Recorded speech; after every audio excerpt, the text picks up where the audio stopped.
Reports show the world's creation of waste is growing. Cities generated 1.3 billion tons of solid waste in 2012, and there will soon be 110 million tons of plastic waste in the U.S., with nowhere to go. The simplified reason why waste rates are rising in the world has to do with consumption. And as our standard of living globally continues to increase and the number of people continue to increase, the amount of consumption goes up, which directly affects the amount of waste that's created in the world. There's a serious problem out west, especially in regards to waste that's being created in the forestry areas. It partly has to do with drought in the western part of the United States. And this is allowing infestation of different insects that are causing the death of trees. There's over 120 million dead trees in California right now that was caused by the bark beetle. And that's part of the reason for the forest fire problem that they're having. There's so many dead trees laying around that's kindling for the forest fires. In regards to waste plastic, even the recycled plastics by our communities, only about 10% of the plastic that is recycled is used in new production of materials because the quality is impacted by using higher rates of it. So typically, in most applications, only about 10% of the plastic is recycled in the formulations. For several years, developed nations have utilized landfills to hide these problems, resulting in mountains of garbage mounds surrounding our cities. For years and years, we just processed our waste into landfills and said, out of sight, out of mind, and just forgot about it. Unfortunately, over time, the area consumed by that continues to increase, and the costs associated with it increase also. This material is decomposing. It's giving off gases that are greenhouse gases that affect our climate. The other part of it is large industrial processing centers require large amounts of waste, so you can't just have a small community supply a large industrial center. So it really has to do with the economics and how large of an area you have to pull from if you have a large industrial center versus a smaller distributed modular operation like Easy Energy Systems. With a passion for solving the world's energy problems, Easy Energy Systems, or EES, designs, manufactures, operates, and sells factory-built small-scale modular biorefineries called Modular Energy Production Systems, MEPS, for the production of alternative liquid biofuels or biogas from organic waste streams. The MEPS system, Modular Energy Production Systems, which consists of modules about the size of half-size shipping containers, built in a factory on an assembly line and shipped anywhere in the world and reassembled like a child's Legos, with each module size shipping container being like a different color Lego, and you put different combinations together depending on what waste you're wanting to turn into what energy. So if you've got, for instance, there's like 80,000 villages in India without enough energy.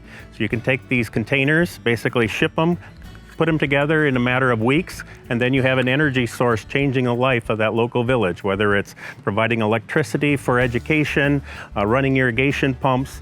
It'll change their world overnight. It will do so also by converting the waste in that particular village or in that particular area into an energy source that they can use. I believe a distributed system is a better solution to waste energy in developing countries because oftentimes the concentration of the waste is not large enough for a large-scale plant. Therefore, you can take our factory-built modular systems, ship them to the particular village, and convert that waste into bioenergy versus trying to bring all of the waste to a central location and waste more on energy bringing the waste to a central location than you're getting from the waste.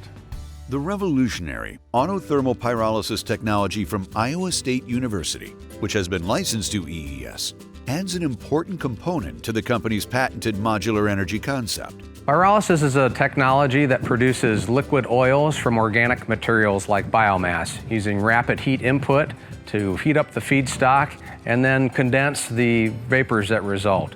These oils contain both sugars that can be fermented into alcohols and heavy oils that can be upgraded to a multitude of products, including home heating oils, oils that can be used for power generation, and all the way into hydrocarbon blend stocks that can be used in transportation fuels.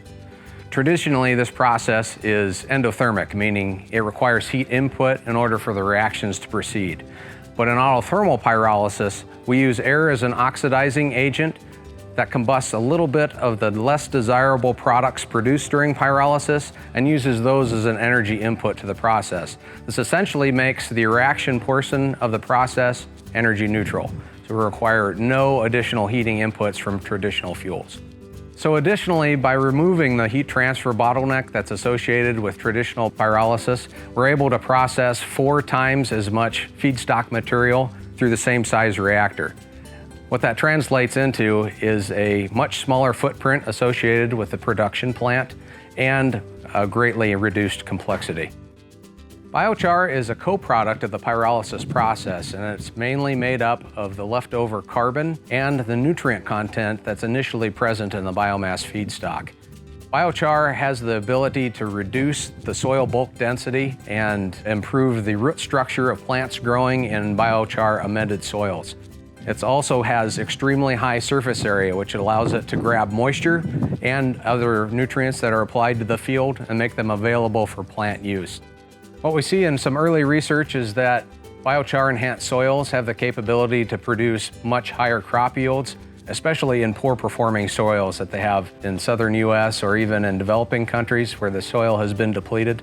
The ability for microbes to develop, for it to hold water and nutrients that can be rare resources in underdeveloping worlds, it makes a huge difference in crop production systems.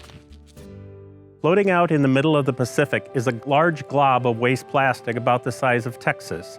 Many people are trying to figure out what to do with that particular problem.